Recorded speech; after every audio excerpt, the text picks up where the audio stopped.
কদিন আগে একজন কমেন্ট করে আমাকে জিজ্ঞেস করেছে যে দিদি ভাই তুমি গাছে কী দাও, আমার গাছগুলো একদম নষ্ট হয়ে যাচ্ছে, পোকা খেয়ে নিচ্ছে, পাতাগুলো হলুদ হয়ে যাচ্ছে, তো তোমার গাছে তুমি কী দাও সেটা একটু বলে দিলে ভালো হয়। তো বোন, সবার আগে তোমাকে অনেক ধন্যবাদ আমার ভিডিও দেখো জন্য আর আমাকে ফলো করেছো জন্য। তো তোমাকে আমি বলে দিই, কেন কি এখন বর্ষার সময়, এখন প্রচুর বৃষ্টি হচ্ছে, তো এখন গাছে একদম জল দেবে না। জল দিলে কিন্তু গাছে পাতাগুলো সত্যি অটোমেটিক নষ্ট হয়ে যায় বেশি জলের কারণে।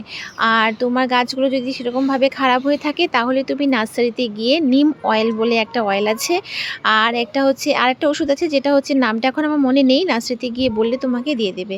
সেগুলো এনে তুমি সপ্তাহে 2বার করে স্প্রে করো, দেখবি তোমার গাছগুলো ঠিক হয়ে গেছে। আর এই দেখো কলাপতি ফুলের গাছ, এগুলোতে দেওয়ার দরকার নেই, কারণ এগুলো না মানে প্রাকৃতিকভাবেই শুকিয়ে যায়, আবার প্রাকৃতিকভাবেই ঠিক হয়ে যায়, এগুলোকে বেশি যত্ন করার দরকার নেই। দেখো আমার গাছগুলো নিচে একদম শুকিয়ে কেমন হয়ে গেছে দেখছো, কিন্তু আবার দেখবে কিছুদিন পরে নিজেরাই ঠিক হয়ে গেছে।